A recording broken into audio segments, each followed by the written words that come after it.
प्रभु की प्राप्ति का मूल मंत्र है संपूर्ण समर्पण।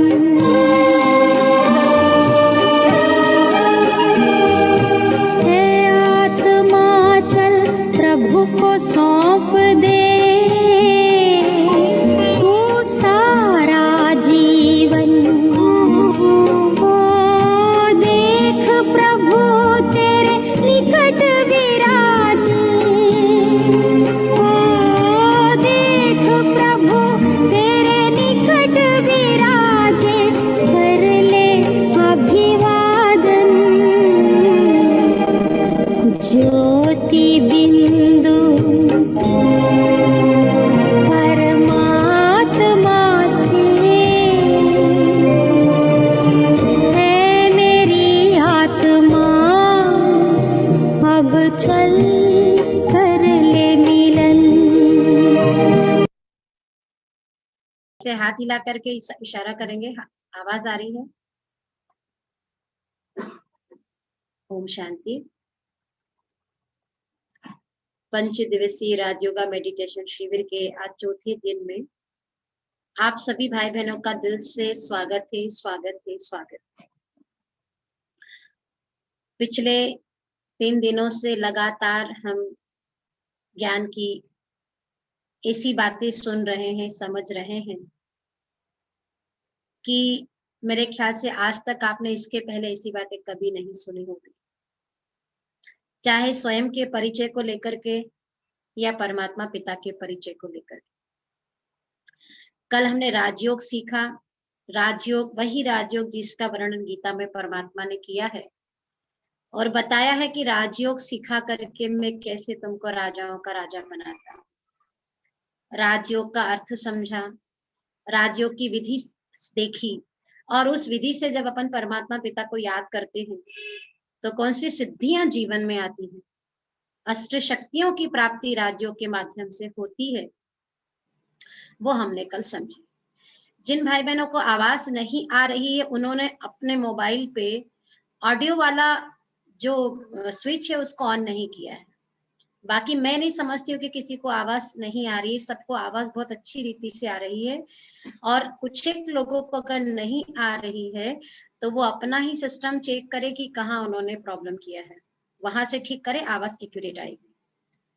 और आज अपन समझेंगे काल चक्र। बहुत अच्छी चीज आज आपको समझने के लिए परमात्मा बताएगा। काल चक्र या समय का चक्र, 3 चीजें इस सृष्टि में शाश्वत है, बनी बनाई है। एक आत्मा, दूसरा परमात्मा और तीसरा समय का चक्र, काल का चक्र। तो आज आप देखिए इस संसार में हर एक चीज का चक्र है। इस संसार की हर एक चीज, हर आत्मा एक परम पिता परमात्मा को छोड़कर, इस संसार की हर चीज 4 अवस्थाओं से गुजरती है। चाहे हमारा मनुष्य जीवन भी आप देख लीजिए, हमारा मनुष्य जीवन भी 4 अवस्थाओं से गुजरता है। बाल्यावस्था, किशोरावस्था, युवावस्था, वृद्धावस्था। फिर वृद्ध जब हो जाता है तो आत्मा इस शरीर को छोड़ करके दूसरे जन्म में, दूसरे चक्र में आ जाती है। 4 अवस्थाओं से गुजरता है। ठीक उसी प्रकार से आप देखिए रात और दिन का भी चक्र होता है। सुबह होती है, दोपहर होती है, शाम होती है और रात होती है। मौसम का भी चक्र होता है, गर्मी, बारिश, सर्दी, मौसम का भी। कहने का मतलब कि इस संसार में हर एक चीज 4 अवस्थाओं से गुजरती है। अब ये दिन और रात का जो चक्र है, ये कब से बना, कैसे बना, किसने बनाया, इसकी कोई तिथि तारीख हमारे पास नहीं। अपने आप सुबह होती है, फिर दोपहर होती है, शाम होती है, रात होती है। और कितनी भी घोर अमावस्या की काली रात क्यों ना हो, लेकिन उस रात के बाद भी सवेरा निश्चित होता है। आज मान लीजिए कोई व्यक्ति सोचता है कि मैं देखता हूँ ये रात सवेरे में कैसे बदलती है, इतनी घोर अमावस्या की रात है सवेरे में कैसे बदलती है। किसी के मन में मान लीजिए आज ये विचार आता है और वो सोचता है कि मैं रात भर आज कुर्सी लगा करके छत पर देखता हूँ ये रात सवेरे में कैसे बदलती है, उसको पता भी नहीं चलेगा और रात सवेरे में बदल जाएगी। लेकिन अपने समय पर दिन और रात होता है, कोई हमारी सुविधाओं के अनुसार दिन और रात के चक्र को हम आगे पीछे नहीं कर सकते हैं। मान लीजिए आज कोई व्यक्ति ये सोचता है कि मुझे आज सुबह 4 बजे कहीं जल्दी जाना है, 4 बजे सूर्योदय हो जाए, ऐसा नहीं हो सकता। आज कोई सोचता है कि नहीं आज तो संडे, आज मुझे देर तक सोने का मूड है, आज जल्दी नहीं उठना है, आज सवेरे 9 बजे सूर्योदय हो, ऐसा भी नहीं हो सकता। Automatic second by second, second by second ये समय बीतता है, दिन बीतता है और जैसे जैसे समय आगे बढ़ता जाता है, सुबह है, दोपहर, शाम, रात, हर चीज का चक्र है। अपने समय पर गर्मी आती है, अपने समय पर बारिश आती है। ये जीवन भी हमारा 4 अवस्थाओं से गुजरता है। तो ठीक उसी प्रकार से ये संसार 4 अवस्थाओं से गुजरता है। इस संसार के चक्र की भी 4 अवस्थाएं हैं। तो आप देखिए ये जो संसार का चक्र बना हुआ है, इस संसार के चक्र का ज्ञान या काल चक्र का ज्ञान, समय के चक्र का ज्ञान केवल हमें एक ही शक्ति दे सकती है। वो कौन है? वो है परम पिता परमात्मा। और कोई क्यों हमें समय के चक्र का ज्ञान, काल चक्र का ज्ञान नहीं दे सकता? क्योंकि समय के चक्र का ज्ञान, काल चक्र का ज्ञान केवल वो दे सकता है जो स्वयं समय के चक्र से छूटा हुआ है, जो स्वयं काल चक्र से मुक्त है, जो स्वयं इस जन्म और मृत्यु के चक्र से छूटा हुआ है। वही शक्ति हमें जन्म मृत्यु के चक्र का ज्ञान, काल चक्र का ज्ञान आकर के देता है कि ये समय का चक्र कैसे चलता है और एक चक्र पूरा होने में कितना समय लगता है। तो शिव पिता परमात्मा स्वयं आकर के बताते हैं कि ये जो समय का चक्र है, 4 युग, या जिस प्रकार से देखो हमारा मनुष्य जीवन 4 अवस्थाओं से गुजरता है, तो 4 अवस्थाओं से गुजरने के लिए उसको कम से कम 70-80 साल का समय चाहिए, तभी अपन 4 अवस्थाओं को क्रॉस कर पाएंगे। मान लीजिए आज कोई पैदा हुआ और 10 साल के बाद उसकी डेथ हो गई, तो अपन क्या कहेंगे? बचपन में चला गया। या 22, 23, 24 साल में अगर मान लीजिए उसकी डेथ होती तो अपन क्या कहेंगे? और एकदम जवान था, यंग था, चला गया। कहने का मतलब कि शरीर को भी अपनी 4 अवस्थाओं को क्रॉस करने के लिए 70, 80, 60 साल का समय चाहिए होता है। दिन और रात को भी, चारों प्रहर को भी क्रॉस करने के लिए, चारों प्रहर भी जब गुजरते हैं तो चारों प्रहर को पार करने में कम से कम 24 घंटे का समय लगता है। 24 घंटे का चक्र। ठीक उसी प्रकार से इस संसार का जो चक्र है, ये संसार का चक्र जो बनाया है, ये संसार भी जब अपनी 4 अवस्थाओं से गुजरता है तो 4 अवस्थाओं को गुजरने में उसको 5000 साल का समय लगता है। और इस 5000 साल के समय को एक कल्प कहा गया है। अब आप सोचेंगे 5000 साल कैसे?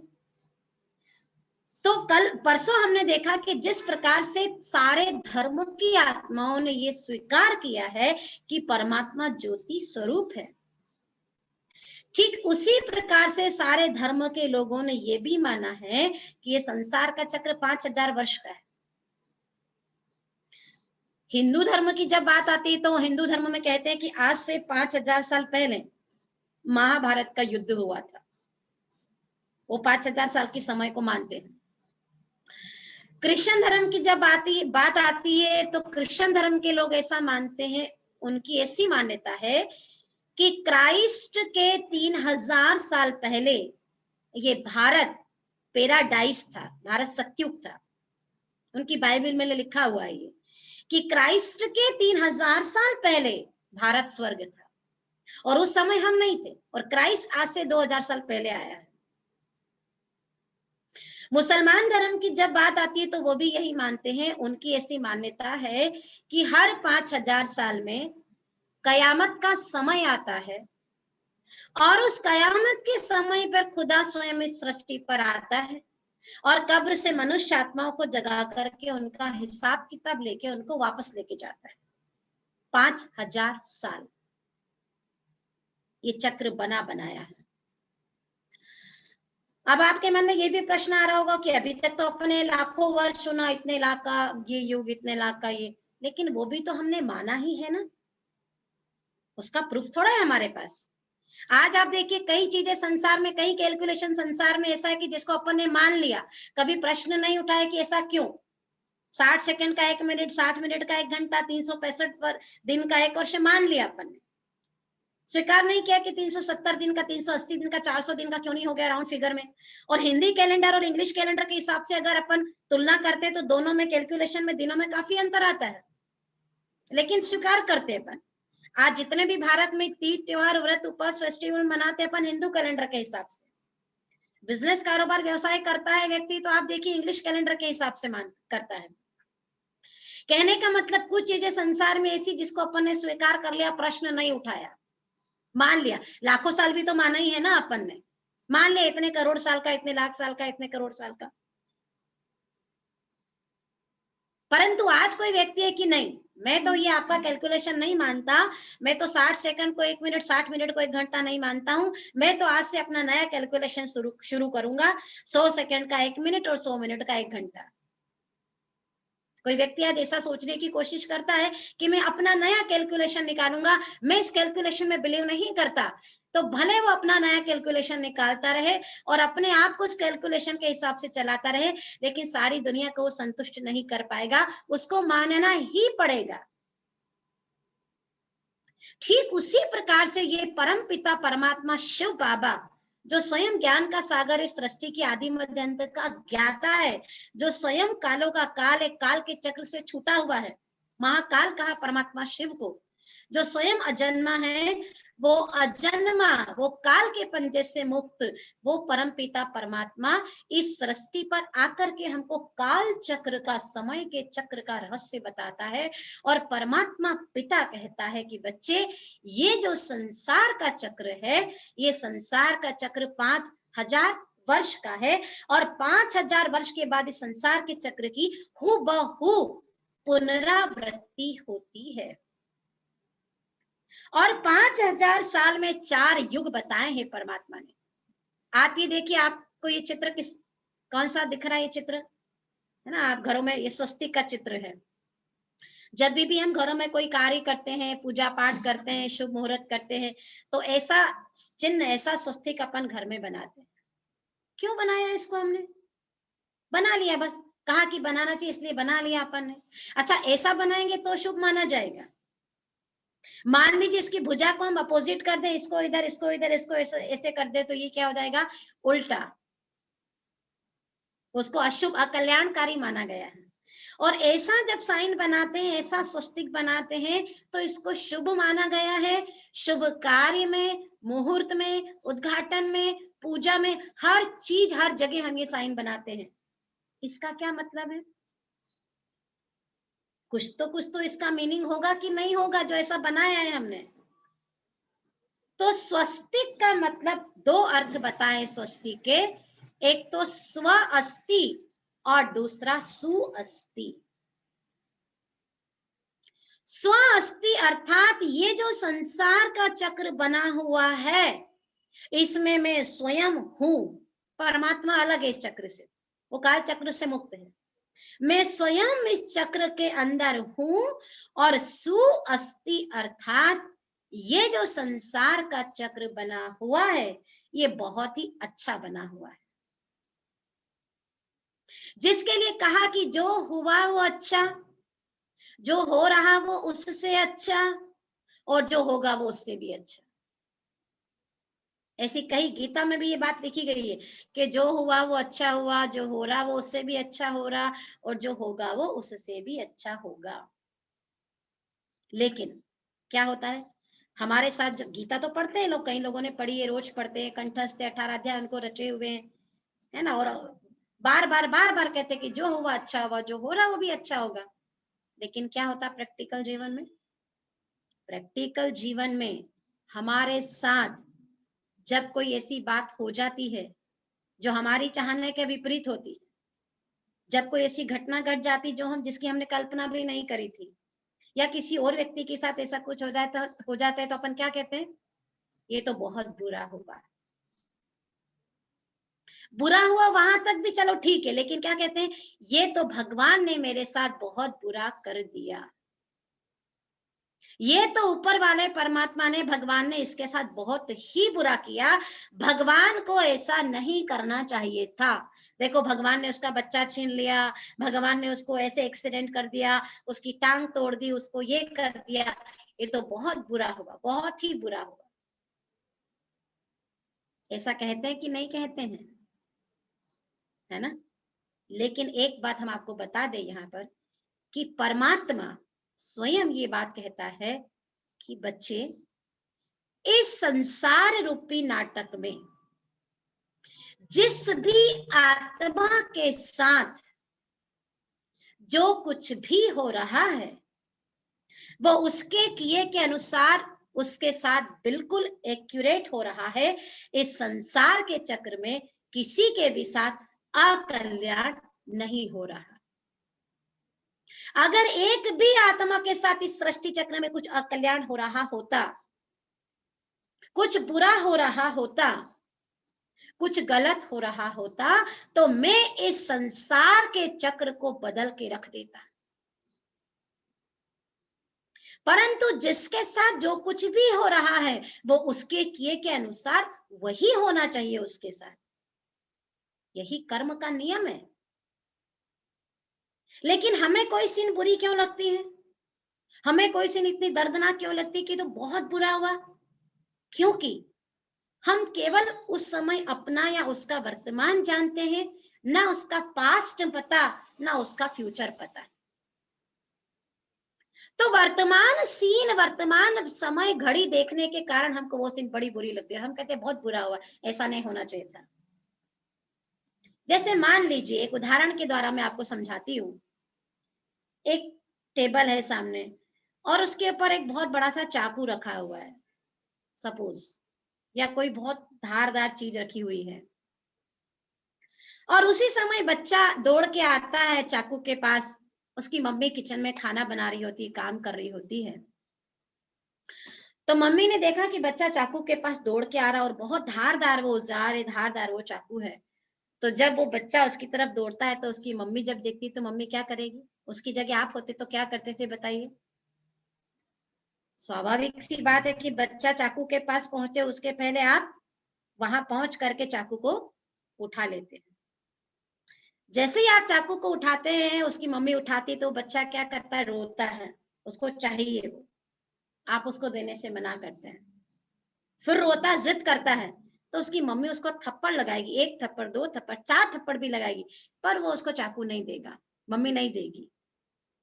जब चाकू नहीं देती है, थप्पड़ मारती है, तो बच्चा रोता है और बच्चा क्या कहता है?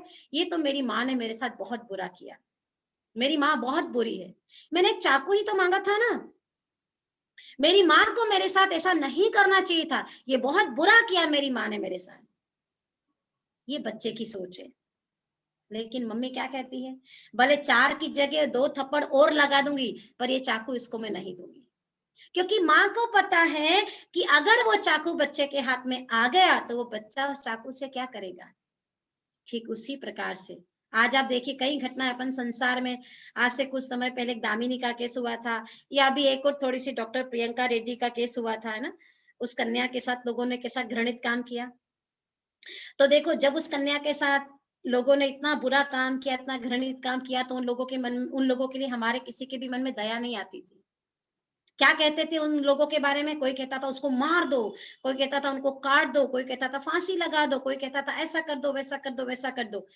इस मतलब पूरी दुनिया में किसी एक व्यक्ति के मन में भी, इवन उनके माँ बाप के मन में भी दया का भाव नहीं आया। उनके माँ बाप भी कहते थे कि अगर हमारे बच्चों ने सच में ऐसा किया है तो उनको फांसी पे लटका दो। क्यों उस समय हमारे मन में दया की भाव नहीं आई? क्यों रहम का भाव नहीं जागा?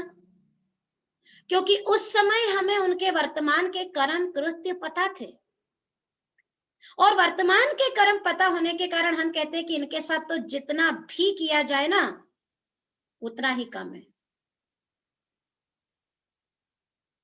तो हम वर्तमान को देख करके अच्छे या बुरे का डिसीजन लेते हैं, लेकिन परमात्मा त्रिकालदर्शी है। उसको हर आत्मा के अगले जन्म, पिछले जन्म, अगले कर्म, पिछले कर्म, सबके कर्मों का बही खाता परमात्मा पिता के पास है। और हर एक के कर्मों का बही खाता होने के कारण वो परमात्मा क्या करता है, हर एक के साथ जो कुछ भी हो रहा है उसको साक्षी भाव से देखता, दुखी नहीं होता। उसको पता है कि इसने पिछले जन्म में जो कुछ किया है उस किए के अनुसार तो इसके साथ एक्यूरेट हो रहा है। तो इस संसार के चक्र में किसी के साथ भी कुछ भी बुरा नहीं हो रहा, सुअस्ति, अच्छा ही बना हुआ है ये। अब ये जो स्वस्तिक आपको देखिए, स्वस्तिक के द्वारा समझाया गया है कि 4 युग के अंदर, 4 युगों से ये संसार का चक्र चलता है। हर आत्मा की और प्रकृति की, हर चीज की 4 अवस्थाएं होती है। सतो प्रधान, संपूर्ण पवित्रता, सतो सामान्य, रजो अर्थात जहां से विकृति शुरू होती है, और चौथी अवस्था होती है तमो प्रधान। तो अभी देखिए स्वस्तिक की पहली भुजा बताई है यहाँ पर। सबसे पहले यहाँ बताया है ये संसार का चक्र कैसे चलता है। 5000 साल का जो समय का चक्र है उसमें हर युग की आयु 1250 वर्ष बताई है। सतयुग, त्रेतायुग, द्वापर युग और कलयुग। सतयुग क्यों कहा? जहां पर सत्कर्म होते हैं, जहां पर आत्मा 7 गुणों के अनुसार कर्म करती है, वो सतयुग कहलाता है। और जहां पर थोड़ी सी आत्मा के कर्मों में गिरावट आनी शुरू होती है, उसकी कलाएं कम होती है, जहां से त्रुटि आनी शुरू होती है, वो त्रेतायुग कहला गया। और जहां से विकृति, बुराइयां आत्माओं के अंदर प्रवेश करके शुरुआत हो जाती है बुरे कर्मों की, विकर्मों की, वो द्वापर युग कहलाया गया। और जहां से विकार, बुराई, अनैतिकता अपनी चरम सीमा पर पहुंच जाते हैं, उसको कल युग कहा गया। सतयुग अर्थात सवेरे का समय। जब अपन सुबह उठते हैं तो कैसा लगता है? सुबह उठते हैं अपन फ्रेश, सब कुछ, प्रकृति अच्छी, वायुमंडल अच्छा, हवा अच्छी, सब कुछ अच्छा, हम भी एकदम चार्ज होते हैं, सुबह सुबह उठते हैं, एनर्जेटिक होते हैं।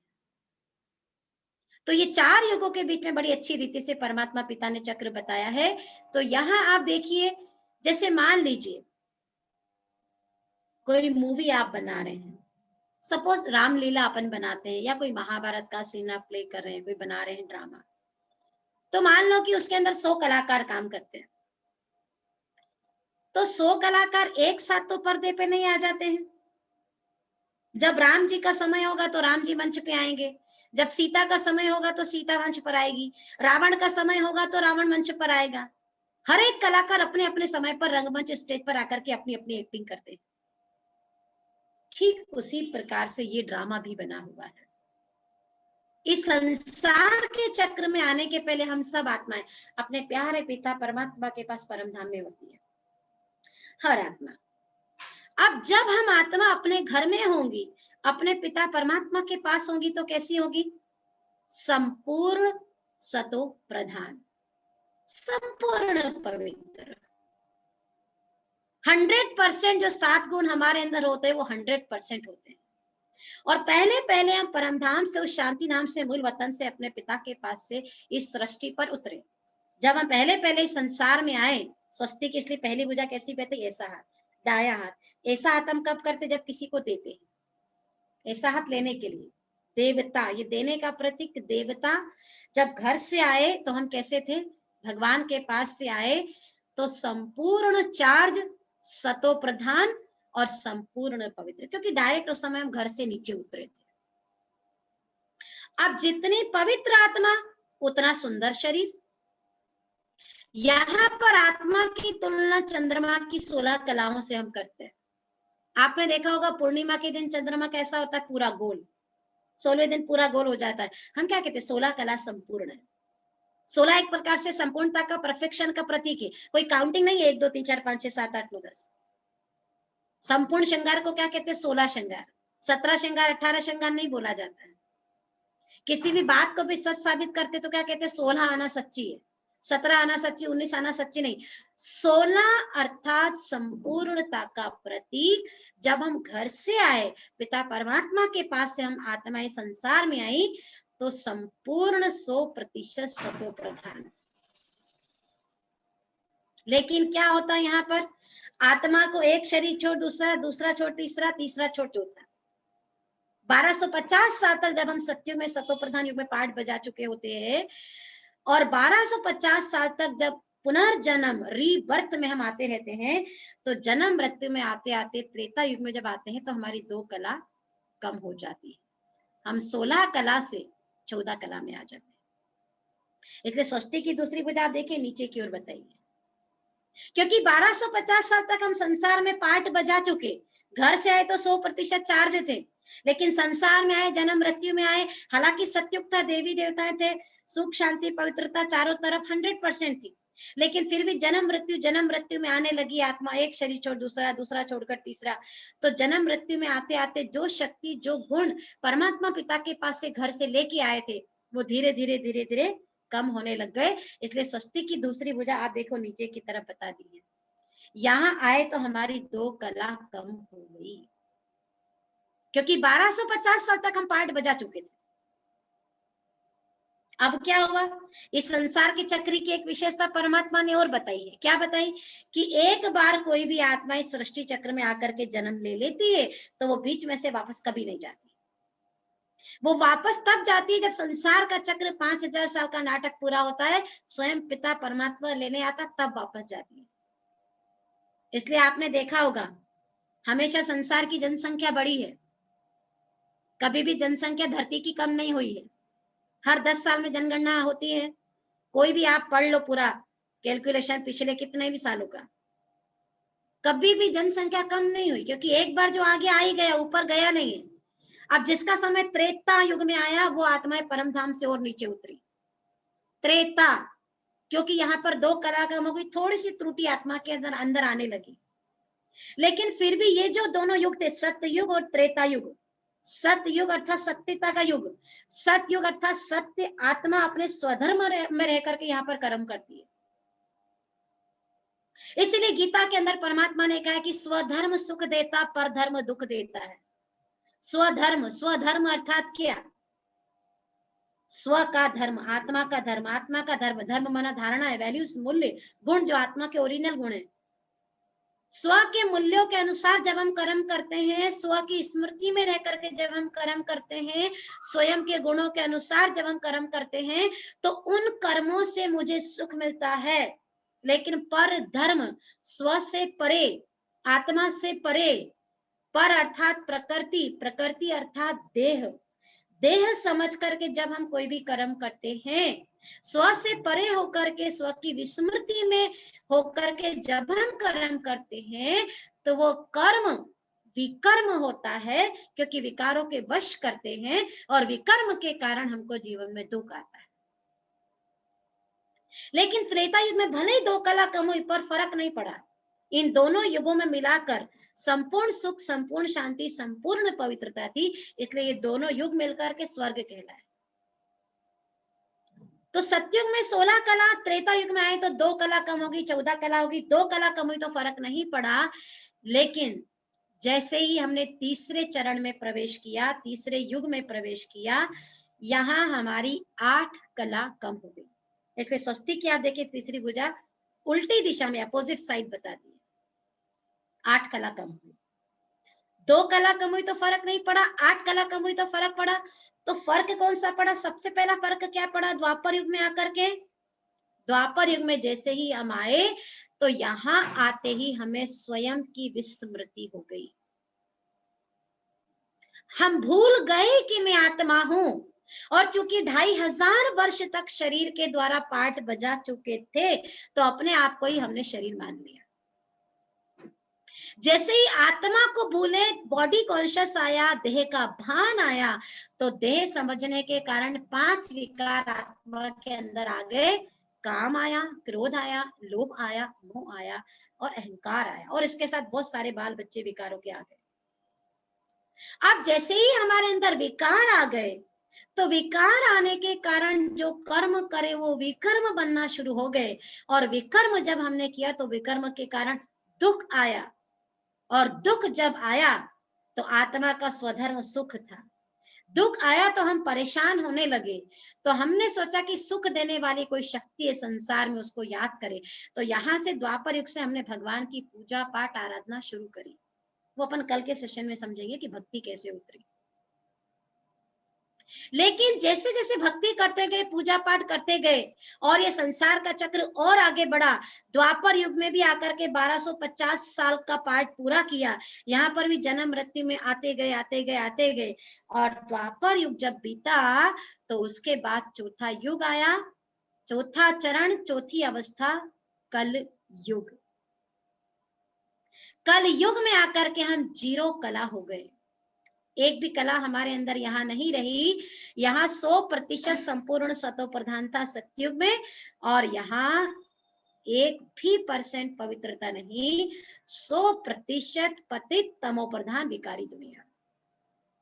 कलयुग, कलयुग मतलब कलह क्लेश का युग।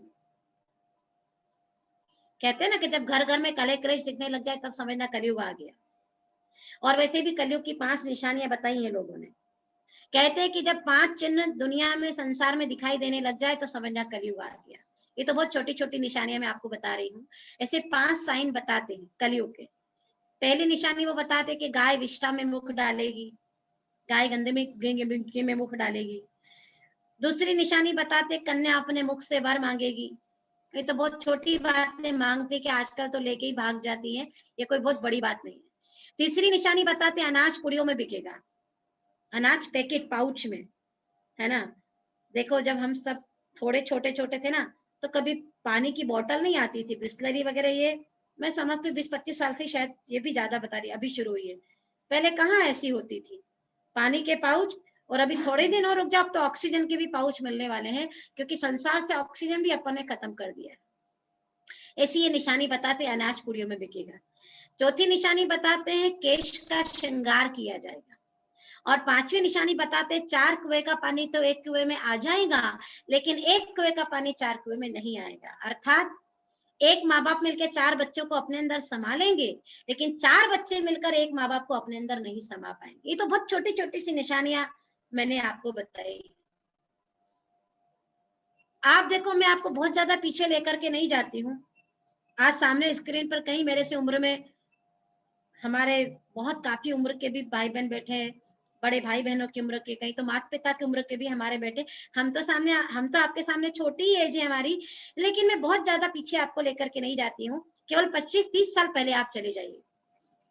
मुझे याद है कि जो अपने दादा दादी थे या अपने माता पिता थे, तो आज से 30-40 साल पहले के समय का जमाना अगर अपन उनसे पूछते हैं, है ना, 50-60 साल पुराना जमाना पूछते हैं, आजादी के पहले का जमाना अगर आप पूछते हैं किसी से, तो उस समय की बातें जब वो बताते हैं ना कि हमारे जब समय में इतना सस्ता था, इतना प्यार मोहब्बत था, इतनी सतो प्रधानता थी, कभी भी बहन बेटी की लाज को खतरा नहीं होता था। मतलब 50-60 साल पहले की बात वो बोलते थे कि इतना सा पैसा लेके जाते थे, इतना सामान लेके आते थे, इतना सस्ताई प्यार मोहब्बत का जमाना।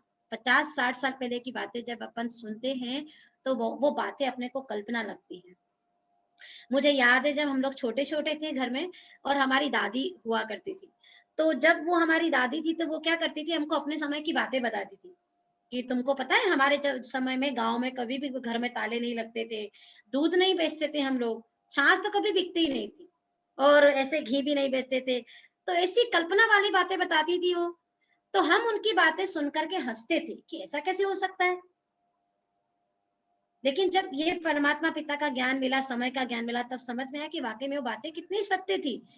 तो 50-60 साल पहले की बातें अपने को कल्पना लगती है, तो आप विचार करो कि जब 50 साल पहले भी ये दुनिया इतनी अच्छी थी, कभी घरों में ताले नहीं लगते थे, तो 100 साल पहले, 200 साल पहले, 1000, 2000, 3000, क्या 5000 साल पहले ये दुनिया स्वर्ग नहीं रही होगी?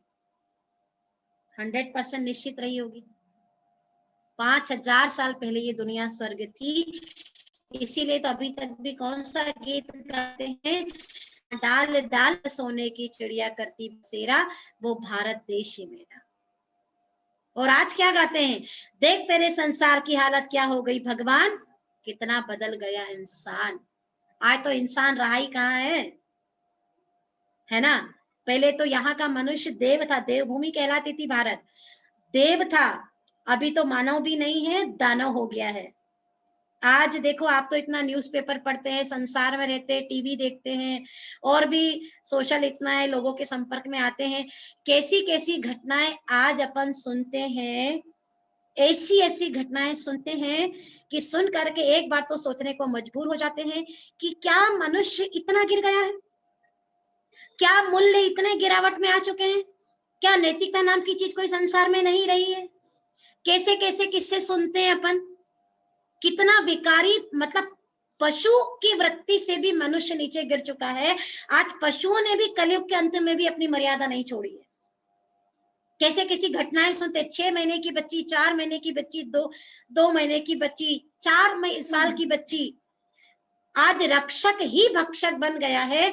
आज कहना नहीं चाहिए, ये बात कहते हुए भी शर्म आती है कि मन एकदम भर जाता है कि ये वो समय आ चुका है जब एक बेटी अपने बाप के साथ सुरक्षित नहीं है,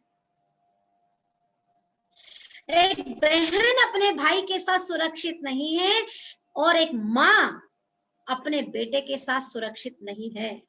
आज ना उम्र का लिहाज है, ना रिश्तों का लिहाज है, ना मर्यादाओं का लिहाज है। आप बताइए, इससे ज्यादा संसार का पतन क्या होगा। अरे कलयुग के अंत में भी पशु ने भी अपनी इतनी मर्यादाओं को पार नहीं किया जितना मनुष्य ने अपनी मर्यादाओं को पार कर दिया है, रक्षक ही भक्षक बन गया है। आज संसार में हर सत्ता का देखो कितना पतन हो चुका है 50 साल के अंदर। 50 भी मैं आपको ज्यादा बता रही हूँ, जितना पतन संसार में 25-30 साल के अंदर हुआ है हर सत्ता का, उतना पतन संसार में 5000 साल में भी नहीं हुआ। चाहे सामाजिक पतन, राजनीतिक पतन, भौतिक पतन, संबंधों का पतन, आध्यात्मिकता का भी पतन हुआ है। आध्यात्म की आड़ में लोग क्या क्या नहीं कर रहे हैं। और सबसे बड़ा पतन आज वर्तमान समय में अगर किसी चीज का हुआ है तो वो हुआ है चारित्रिक पतन। और 25 साल आप देख लो, 25 साल का रेशो आप निकालो, सबसे ज्यादा पतन अगर संसार में हुआ है तो चारित्रिक पतन हुआ है। तो अब क्या होता है, कलयुग क्या ऐसे ही चलता रहेगा क्या? नहीं, समय का चक्र फिर घूमता है। सत्युग बीता, त्रेता बीता, कलयुग भी बीतता है। सुबह बीती, दोपहर बीती, शाम बीती, रात भी बीतेगी, जरूर बीतेगी। क्योंकि अब 5000 साल के समय के बाद आत्मा को एक बार घर जाना है। पर घर कैसे जाएगी आत्मा? इतनी पतित विकारी, देव से दानव बन गया मनुष्य, मानव भी नहीं रहा। तो ऐसे दानव को देव बनाने के लिए, इस सृष्टि पर आत्म शुद्धि के लिए, आत्म परिवर्तन करने के लिए इस सृष्टि पर कलयुग के अंत में उस परम पिता परमात्मा शिव पिता को आना पड़ता है।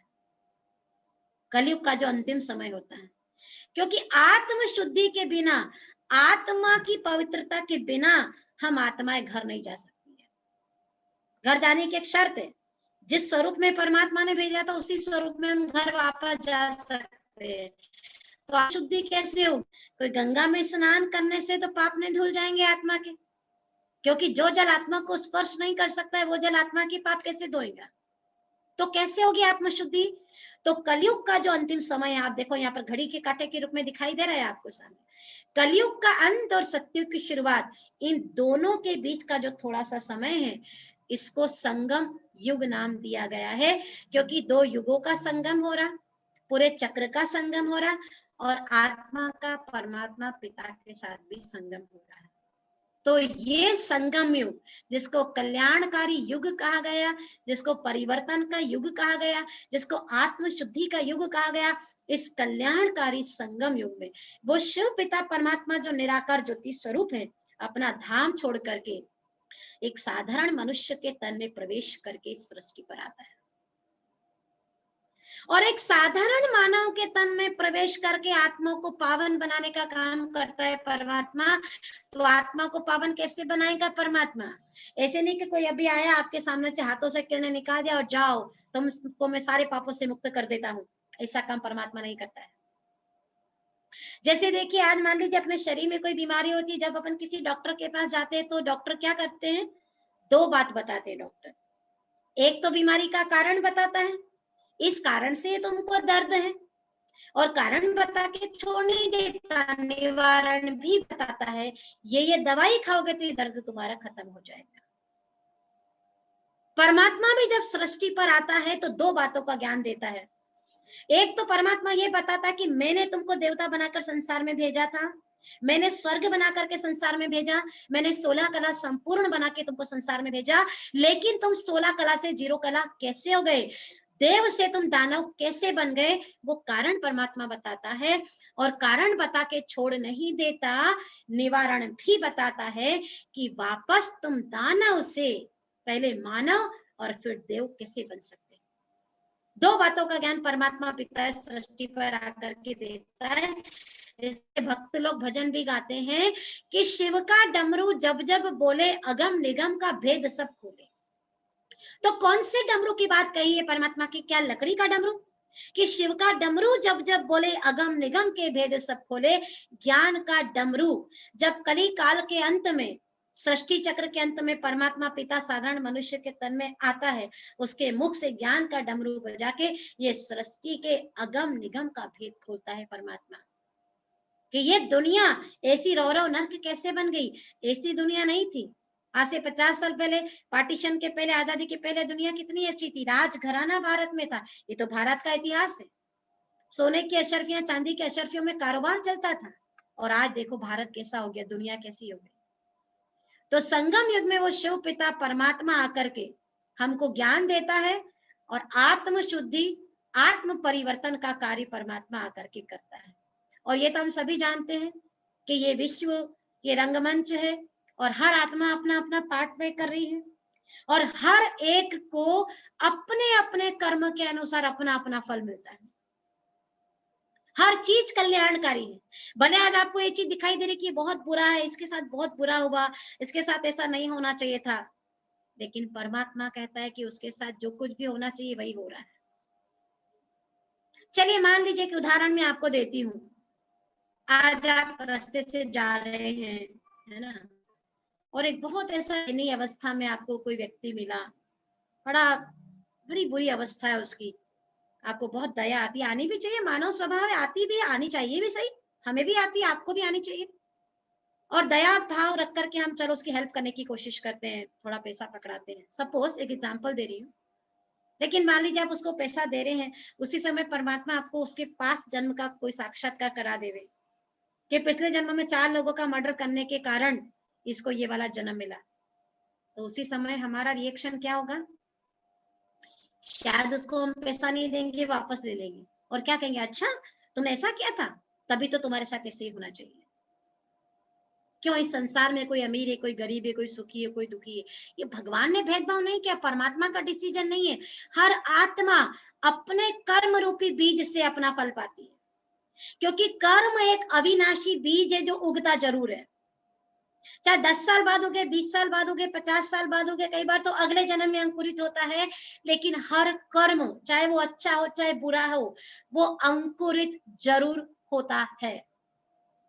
इसलिए कई बार लोग क्या कहते हैं, हमने तो इस जन्म में ना कुछ भी बुरा काम नहीं किया, हमने तो इस जन्म में चिट्ठी भी नहीं मारी है, फिर भी हमारे साथ ही ऐसा क्यों, फिर भी मेरे साथ ही इतना दुख, मेरे साथ ही ऐसा क्यों, मेरे साथ ही इतनी तकलीफ, मुझे भगवान इतना दुख क्यों देता है।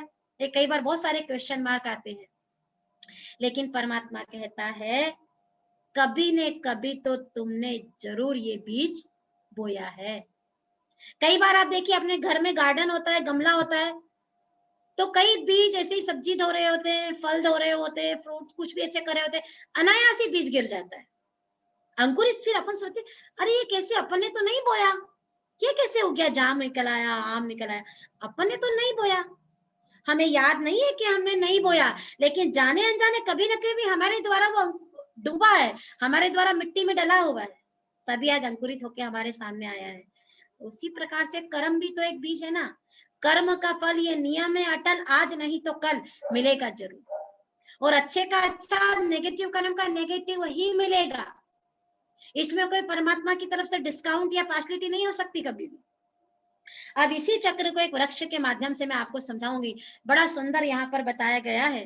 गीता के अंदर आपने सुना होगा, परमात्मा ने कहा है कि मनुष्य सृष्टि एक झाड़ के समान है और ये पूरी दुनिया उल्टा झाड़ है और इस उल्टे झाड़ का मैं बीज हूँ। आप इसको बहुत अच्छी रीति से समझने की कोशिश कीजिएगा। है वैसे है ये उल्टा, पर समझाने के लिए इसको सीधा बताया। उल्टा क्यों है? क्योंकि हमारा परमात्मा जो बीज है वो ऊपर रहता है। जब परमात्मा बीज ऊपर तो झाड़ नीचे की तरफ ही होगा।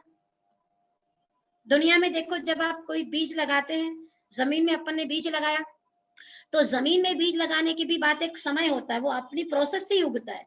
बीज लगाया, फिर वो अंकुरित होगा, फिर जड़ें निकलेगी, तने निकलेंगे, फिर उसकी टाल टालियां शाखाएं निकलेंगी, फूल पत्तियां निकलेंगी, फिर फल देगा वो, है ना? होता है ना ऐसा? ऐसा तो नहीं कि अभी बीज लगाया, अभी झाड़ निकल गया, अभी फल दे गया। कई बीज ऐसे होते हैं 2 साल के बाद फलते हैं, 4 साल के बाद फलते हैं, 5 साल के बाद फलते हैं। और हर एक झाड़ की आयु होती है। मान लीजिए किसी झाड़ की आयु 100 वर्ष है, तो 100 वर्ष तक वो हरा भरा रहेगा, फल देगा, फूल देगा। लेकिन जैसे ही 100 वर्ष की उसकी आयु समाप्त हो जाएगी, वो क्या होगा? अपने आप सूख जाएगा। उसके बाद कितना भी उसमें पानी डालो, खाद डालो, वो कभी भी फलेगा नहीं।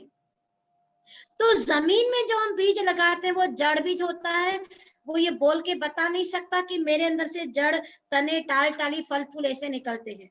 ठीक उसी प्रकार से परमात्मा इस सारे संसार रूपी झाड़ का चैतन्य बीज है। तब गुरु नानक साहब ने कहा, एक नूर ते सब जग उपजा। एक प्रकाश से सारे संसार की उत्पत्ति हुई है, एक झाड़ से ये पूरा वृक्ष निकला है। अब परमात्मा तो चैतन्य बीज है, तो चैतन्य होने के कारण सृष्टि रूपी, संसार रूपी झाड़ के आदि मध्य अंत का ज्ञान उसके पास है। तो परमात्मा ही आकर के बताता है कि सत्युग और त्रेता युग को देखो, एक तने में बताया है। क्यों यहाँ पर इन दोनों को एक तने में बताया, दोनों युगों को? क्योंकि इन दोनों युगों में सूर्यवंशी घराना, चंद्रवंशी घराना, ये अपन कल समझेंगे, लेकिन आत्मा को स्वयं की स्मृति होती है।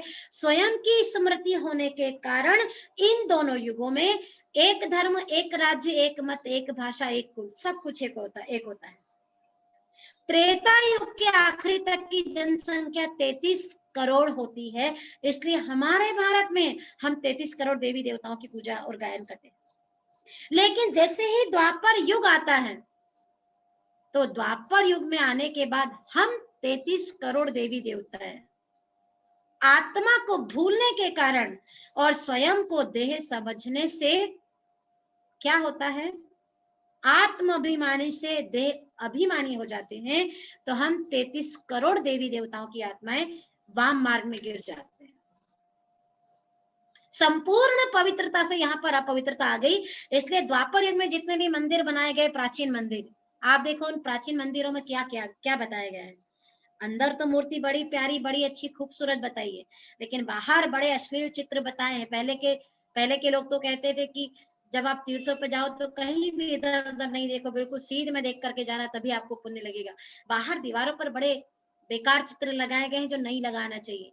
ये हम देवी देवताओं के वाम मार्ग में जाने की निशानी है कि हम जो 33 करोड़ देवी देवताएं थे, त्रेता युग के अंत तक की जो जनसंख्या थी, वो स्व की विस्मृति होने के कारण, आत्मा को भूलने के कारण बॉडी कॉन्शियस में आए, देह अभिमान में आए, और हम 33 करोड़ देवी देवताओं की आत्माएं वाम मार्ग में गिर गई, अपवित्र बन गए।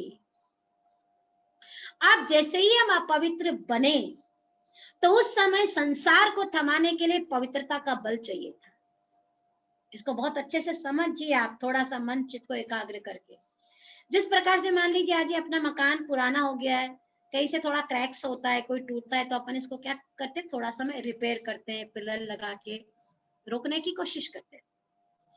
तो सतयुग और त्रेता युग, जहां पर प्रकृति भी पवित्र थी और पुरुष अर्थात प्रकृति की जो मालिक की आत्मा, वो भी सतो प्रधान पवित्र थी, लेकिन द्वापर युग में आकर के जो प्रकृति की मालिक पुरुष आत्मा थी, वो जब वाम मार्ग में गिरी, तो प्रकृति के पांचों तत्व हमारी अपवित्रता को सहन नहीं कर पाए और द्वापर युग में विनाश हुआ।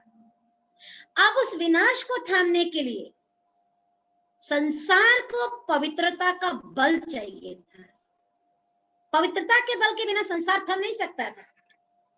तो उस समय परमात्मा ने क्या किया? समय प्रति समय अपने पैगंबरों को नीचे भेजा। ये पैगंबर थे जिनको आज अपन भगवान मान करके याद करते हैं। और समय प्रति समय संसार में पैगंबर आए, धर्म पिता आए, और पैगंबर उस परम पिता परमात्मा का संदेश लेकर के आए, और उस समय जो समय की मांग थी, उस समय की मांग की तरफ इन्होंने इशारा किया। तो सबसे पहले यहाँ पर देखो आए हैं इब्राहिम साहब। इब्राहिम साहब जब आए तो इब्राहिम साहब ने क्या किया? इब्राहिम साहब ने भी जो आत्मा के 7 गुण थे, उन 7 गुणों की तरफ ही इशारा किया।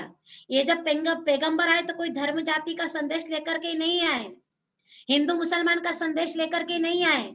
जो आत्मा के 7 गुण थे, हर पैगंबर को आप पढ़ लीजिए, कोई दया का संदेश लेके आया, कोई प्यार का संदेश लेके आया, कोई सत्यता का लेके आया, कोई रहम का लेके आया, कोई कर्म की श्रेष्ठता का लेके आया। जैसा इन्होंने समय देखा, समय की उस समय क्या मांग थी, उस मांग की तरफ इन्होंने हमको इशारा किया, पर हम समय की मांग को पूरा नहीं कर सके और इनके संदेशों को भी नहीं सुना। इसलिए इब्राहिम साहब के 250 साल बाद इस संसार में गौतम बुद्ध आए। अब जब गौतम बुद्ध आए तो उन्होंने संसार में क्या देखा? गौतम बुद्ध ने देखा कि इस समय, उस समय की बात जब गौतम बुद्ध आए, उन्होंने देखा कि संसार में लोगों के अंदर से दया नाम की चीज समाप्त होती जा रही है। लोग बड़े निर्दयी, अत्याचारी, बेरहम बनते जा रहे हैं। उन्होंने धर्म की परिभाषा क्या दी? उन्होंने कहा दया ही धर्म है। मानव मात्र के ऊपर दया करो, प्राणी मात्र के ऊपर दया करो, यही सबसे बड़ा आपका धर्म है। कर्म ही धर्म है। लेकिन कौन सा कर्म धर्म है ये नहीं सोचा। आज कोई चोरी करता है, वो सोचता ये मेरा कर्म है, ये धर्म है। नहीं, कर्म ही पूजा बराबर है, कर्म ही धर्म बराबर है, लेकिन हर कर्म धर्म थोड़ी है। वही कर्म धर्म है जो धर्म के अनुसार किया जाता है। धर्म माने धारणा। धर्म की परिभाषा ये नहीं कि आप हिंदू में, मुसलमान आप सिख है, धर्म की डेफिनेशन ये नहीं है। क्योंकि परमात्मा ने कहा यदा यदा ही धर्मस्य ग्लानि भवति भारत, जब जब इस सृष्टि पर धर्म की ग्लानि होती तब मैं आता हूं। तो धर्म की ग्लानि क्या? धर्म की ग्लानि तो बाद में, सबसे पहले तो हम धर्म की परिभाषा जाने कि धर्म की डेफिनेशन क्या है। धर्म की परिभाषा ये थोड़ी है कि आप हिंदू में, मुसलमान हो, आप सिख हो, मैं क्रिश्चियन हूं। नहीं, धर्म की बड़ी छोटी सी पर बहुत गहरी परिभाषा है। धर्म इति धारणा, जो धारण करने योग्य है वही धर्म है। आत्मा के 7 गुण ही हम सबके अपने धर्म हैं। ये देह के जाति पाति संप्रदाय, ये तो मनुष्य आत्माओं ने बना लिया है। नाम देख के, कपड़े की पैरवाई देख करके धर्म का डिसीजन लेते, ये हिंदू या मुसलमान है, सिख है, क्रिश्चियन है।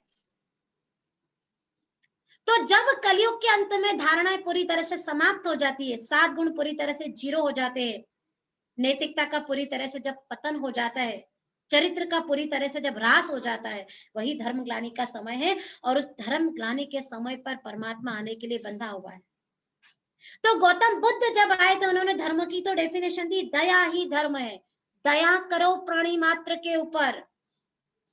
उस समय उन्होंने हमको समय की मांग बताई। उस समय अगर अपन समय की मांग को स्वीकार कर लेते होते तो शायद आज इतना धर्म ग्लानि का युग, धर्म ग्लानि का समय नहीं आता। और गौतम बुद्ध भी जब आए तो उस परमात्मा ज्योति, उसका संदेश लेकर के आए। उन्होंने भी ज्योति का ही ध्यान किया। उनको भी सबसे पहला साक्षात्कार एक ज्योति का ही तो हुआ था, गौतम बुद्ध को। तो आप आज देखो, सबसे ज्यादा गौतम बुद्ध को किधर मानते लोग? चाइना में बड़े बड़े स्टेच्यू, बड़े बड़े मंदिर, और भी कई जगह विदेश में, भारत में भी कुछ लोग मानते होंगे, मानते ही हैं गौतम बुद्धा को तो। लेकिन आज आप देखिए मेजॉरिटी इन लोगों का खाना पीना कैसा है? चाइना का खाना पीना कैसा है? सांप बिच्छू टिंडन को तो ऐसे ही खा जाते हैं, जिंदा ही खा जाते हैं, फ्राई करके खाते हैं। कैसे कैसे कैसे कैसे खाना है, सोच सकते हैं अपन? सोचने से भी रूह कांपती है। गौतम बुद्ध को मानते हैं, गौतम बुद्ध की नहीं मानते हैं। नहीं तो गौतम बुद्ध ने तो कहा है दया ही धर्म है, प्राणी मात्र के ऊपर दया करो। और हम क्या कर रहे हैं आज? इनके 250 साल बाद इस संसार में आप देखो जीसस क्राइस्ट आए। क्राइस्ट आए तो क्राइस्ट ने क्या किया? क्राइस्ट कौन सा संदेश लेके इस संसार में आए थे? क्राइस्ट परमात्मा का संदेश लेके आए, God is one and God is light. और क्राइस्ट ने उस समय संसार की हालत कैसी देखी? क्राइस्ट ने देखा कि लोगों के अंदर प्रेम नाम की चीज समाप्त होती जा रही है। भाई भाई से ईर्ष्या करता है। उन्होंने भगवान की परिभाषा क्या दी है? लव इज गॉड, प्रेम ही ईश्वर है। ट्रुथ इज गॉड, सत्य ही ईश्वर है। मानव मात्र से प्रेम करो, यही आपका ईश्वर के प्रति प्रेम है। प्रेम का संदेश क्राइस्ट, जीसस क्राइस्ट लेके आए थे। प्राणी मात्र, मनुष्य मात्र से प्रेम करो, प्रेम करो, प्रेम करो। लेकिन आप देखिए उस समय भी हम लोगों में कितनी नफरत भरी थी कि जिस क्राइस्ट ने हमको मानव मात्र से प्रेम करने का संदेश दिया, हमने उसको भी क्रॉस पे लटका दिया। यहां भी हमने समय की मांग को नहीं सुना। अगर यहां भी सुन लेते हम समय की मांग को, तो शायद आज कलयुग नहीं आता। क्राइस्ट के 250 साल बाद इस संसार में शंकराचार्य आए। शंकराचार्य आए तो उन्होंने क्या देखा? उन्होंने देखा ग्रस्त संसार परिवार समाज में रहकर के व्यक्ति अपने कर्म को नहीं सुधारता। शायद सन्यासी बन जाए, सब कुछ त्याग दे, तो अपने कर्म को ये सुधार सकता है। वो आए तो उन्होंने संन्यास धर्म की स्थापना कर दी। और वो धर्म तो हर किसी को रास आया ही नहीं, क्योंकि हर कोई सन्यासी बन नहीं सकता था। उसके बाद तो छोटे छोटे मठ पंथ बहुत सारे आए। मोहम्मद साहब आए, उन्होंने भी मुस्लिम धर्म की स्थापना करी। उन्होंने भी दया, उन्होंने भी अहिंसा, उन्होंने भी, आज आप कुरान पढ़ लीजिए, पवित्रता, दया, अहिंसा भरी हुई है इन सब चीजों से। हाँ, उनको पढ़ने वाले फॉलो नहीं करते, वो बात एक अलग है। और उनके बाद छोटे छोटे मठ पंथ बहुत सारे आए, और सबसे अंत में आए गुरु नानक साहब। केवल 500 साल पहले सिख धर्म आया है। गुरु नानक साहब 500 साल पहले गुरु नानक साहब आए तो वो क्या संदेश लेके आए? वो भी एक ओंकार ज्योतिकार सत्य नाम वाहे गुरु अकाल मूरत अजोनी निर्भय निर्वैर, उस निराकार परमात्मा की ही महिमा उन्होंने करी है कि वो परमात्मा निराकार है, ज्योति स्वरूप है, निर्भय है, निर्वैर है, अजोनी किसी योनि में नहीं आता है, वही मूत पलिती कपड़ आकर के धोता है। वो गुरु नानक साहब उस परमात्मा का संदेश लेकर इस संसार में आए। ये धर्म पिता थे। धर्म माना जाति पाति के पिता नहीं, धर्म माना धारणा, मूल्यों का संदेश लेकर के आए, परम पिता परमात्मा का संदेश लेकर के आए, और संसार में समय की मांग बता करके अपनी पवित्रता के बल से संसार को पिलर लगाने के लिए आए थे। संसार को थामने के लिए आए कि बस अब यहाँ विकर्म रोको, तो शायद तुम इतनी गिरावट में नहीं आओगे। लेकिन हम लोगों ने क्या किया? इनके संदेश को तो नहीं सुना, और इनके नाम पर ही जाति धर्म के बंटवारे करके इनके नाम से ही हमने लड़ाई झगड़ा शुरू कर दिया। अब क्या होता? एक समय जब ऐसा आ जाता जब आप मकान को रिपेयर करके पिलर लगा के नहीं रोक सकते, जब बहुत ज्यादा जर्जर होने लगता है, तो फिर एक ही काम बचता है, इसको तोड़ करके नया बनाना। और अब ऊपर कोई आत्मा भी ऐसी नहीं बची थी। सारे पैगंबर परमात्मा ने भेज दिए, सारे मैसेंजर भेज दिए, कहा कि जाओ मेरे बच्चों को समझाओ, जाओ धर्म का संदेश लेके जाओ, मूल्यों का संदेश लेके जाओ, शायद मेरे बच्चे अपने कर्मों में सुधार लाए। लेकिन हम सुधरने के बजाय गिरते ही चले गए, गिरते ही चले गए, पतन होता ही चला गया। मूल्यों का पतन तो छोड़ो, इनके नाम पर हमने कितने आडंबर और कितनी ठगी कर डाली। अब ऊपर एक ही आत्मा बची थी, वो थी परम पिता परमात्मा। तो जिस प्रकार से धर्म पिता धर्मात्मा समय प्रति समय इस सृष्टि पर समय की मांग बताने के लिए आए, तो ठीक उसी प्रकार से कली काल के अंत में जब संसार का परिवर्तन होने वाला होता है, वो परम पिता परमात्मा भी इस सृष्टि पर आता है। और परमात्मा भी जब आता है तो आकर के समय की मांग बताता है। जिस प्रकार से इन्होंने समय की मांग बताई, किसी ने दया, किसी ने अहिंसा, किसी ने क्या, उस प्रकार से परम पिता परमात्मा भी एक साधारण मनुष्य के तन में प्रवेश करके जब आता है, तो वो भी समय की मांग बताता है। समय की मांग क्या है? भगवान कहता है वर्तमान समय की मांग है योगी बनो, पवित्र बनो। और जो आत्माएं परमात्मा के इस मैसेज को स्वीकार करके आत्मसात कर लेती है, योगी बनो, पवित्र बनो, इसको दिल से स्वीकार करके आत्म शुद्धि, आत्म परिवर्तन की यात्रा पर जो आत्माएं चल पड़ती हैं, वो उस परमात्मा पिता से मिलने वाले भाग्य की जन्म जन्म के लिए अधिकारी बन जाती है। तो परमात्मा जब आकर के देखता है संसार की हालत इतनी बुरी हो जाती है, वो समझ जाता अभी संसार में पिलर नहीं लग सकता, अब तो इसको तोड़ करके ही नया बनाना पड़ेगा। इसलिए शिव पिता परमात्मा 3 प्रकार से इस पुरानी दुनिया का विनाश अर्थात परिवर्तन करवाता है। प्राकृतिक आपदाएं, तीनों प्रकार के चिन्ह अभी अपन देखेंगे। नेचुरल कैलेमिटीज के द्वारा संसार का परिवर्तन होगा, विनाश होगा। परमाणु युद्ध, अंतरराष्ट्रीय युद्ध, इंटरनेशनल वर्ल्ड वॉर, और तीसरा जो है ग्रह युद्ध, सिविल वॉर, सांप्रदायिक झगड़े। ये तीनों प्रकार से इस पुरानी दुनिया का विनाश नहीं लेकिन परिवर्तन परमात्मा करवाता है। तो आज आप देखो तीनों प्रकार के चिन्ह आज अपन देख रहे हैं कि नहीं देख रहे हैं? देख रहे हैं ना? ये सबसे बड़ी सच्चाई है जीवन की, कि वो परमात्मा इस सृष्टि पर आकर के सृष्टि परिवर्तन का ज्ञान दे रहा है, और सृष्टि परिवर्तन का सिर्फ ज्ञान नहीं दे रहा, लेकिन आत्म शुद्धि, आत्म परिवर्तन का कार्य भी कर रहा है। आया क्या? परमात्मा तो कितने समय से सृष्टि पर आ चुका है। 85 ईयर्स शिव बाबा को इस सृष्टि पर आए हुए हो चुके हैं। वो तो अब जाने भी वाला है। अभी लोगों को समझ में नहीं आ रहा है कि भगवान आ चुका था इतने समय से।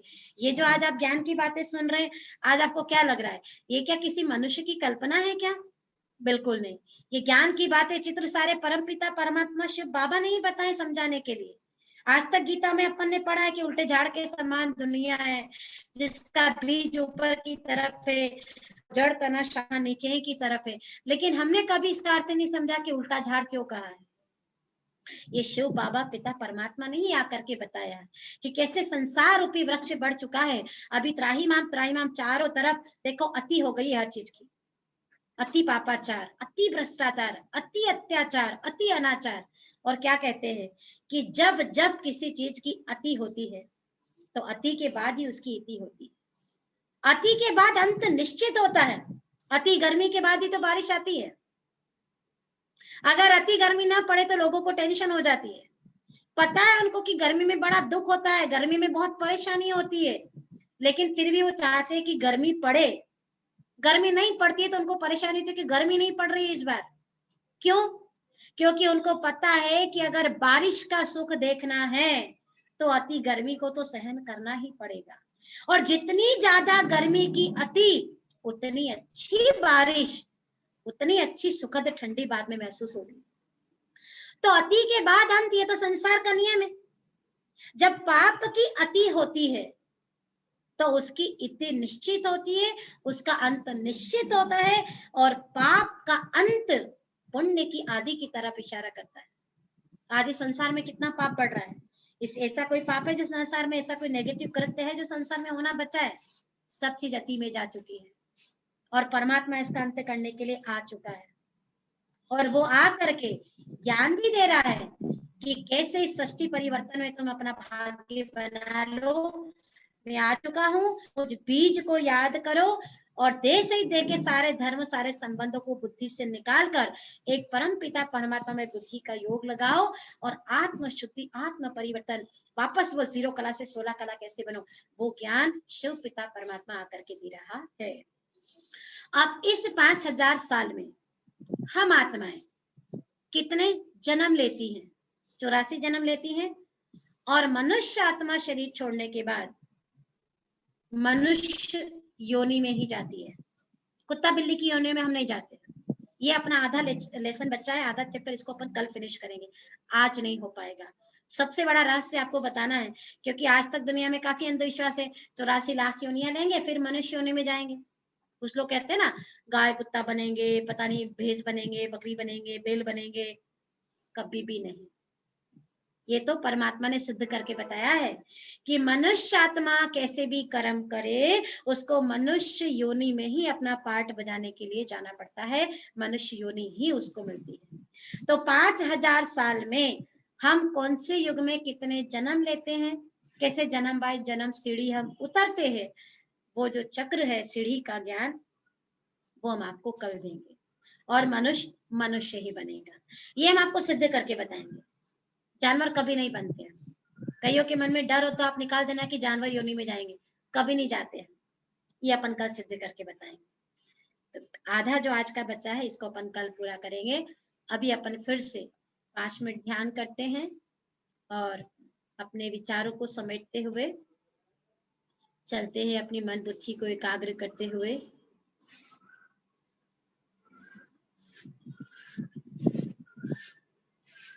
शरीर को भी स्थिर कर लीजिए।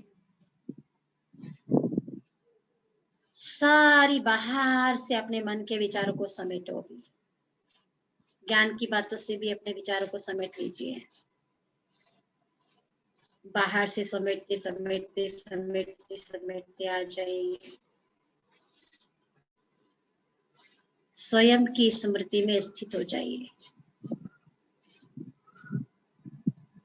मैं एक चमकता हुआ प्रकाश का पुंज, अविनाशी आत्मा, अविनाशी परमात्मा की संतान, एक बहुत सुंदर सा सितारा इस देह से अलग। ये देह मेरा वस्त्र है। इस देह रूपी वस्त्र को धारण करके मैं आत्मा इस सृष्टि रूपी रंग मंच पर अपना खेल खेलने के लिए आई, अपना पार्ट बजाने के लिए आई।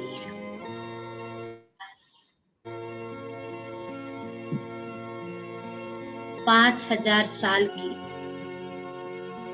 इस लंबी समय अवधि में मुझ आत्मा ने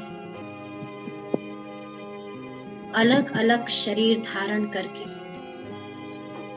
अलग अलग पार्ट बजाया।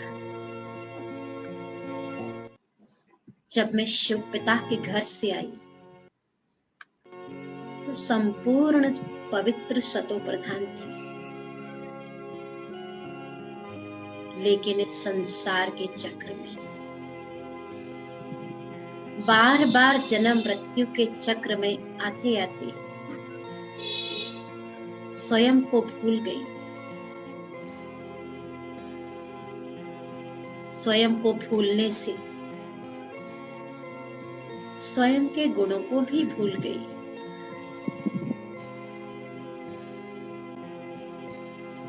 और 5000 साल तक अलग अलग पार्ट प्ले करती रही। अंततः मैं पूरी तरह से दुखी हो गई। मेरी पवित्रता क्षीण हो गई। मैंने जन्म जन्म प्रभु परमात्मा को पुकारा, हे भगवान आओ, कहाँ हो तुम, कहाँ ढूंढूं मैं तुम्हें। मंदिरों में गाती रही, अरदास करती रही, प्रार्थना भी करती रही, तीर्थ किए, सब कुछ किया, पर उस परमात्मा को पा न सकी। और अब जीवन के अंतिम क्षणों में उस परमात्मा पिता की नजर मुझ पर पड़ी। उस शिव पिता परमात्मा ने मुझे ज्ञान का तीसरा नेत्र दिया, जिससे मुझे पता चला मैं कौन हूं और मेरा पिता कौन है। जीवन के इन अंतिम क्षणों में, इन अंतिम पलों में मेरा पिता परमात्मा स्वयं मेरा साथी बन गया, अगम निगम का भेद बताया और मुझ आत्मा को पावन बनाकर घर ले जाने के लिए आया। मैं आत्मा उनकी याद से शुद्ध पवित्र बनकर सारे हिसाब किताब समाप्त करके वापस घर जाऊंगी। जैसी मैं आत्मा हूं, ऐसा ही मेरा पिता परमात्मा है। मेरा घर भी वैसा ही है। इस सांसारिक जगत के बाहर एक प्रकाश की दुनिया में मैं बाबा के पास पहुंच गई।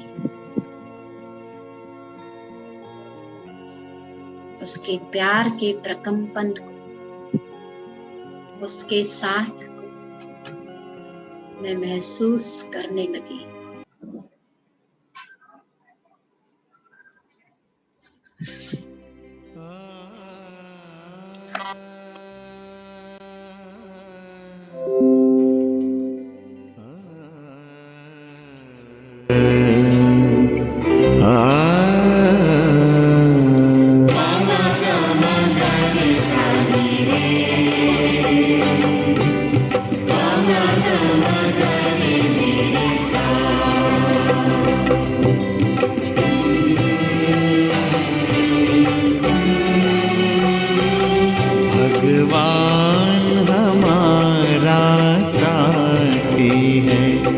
भगवान हमारा साथी है, हम उनके संग संग रहते हैं, वो अपने संग संग रहते हैं। जैसे दीपक में बाती है, भगवान हमारा साथी है।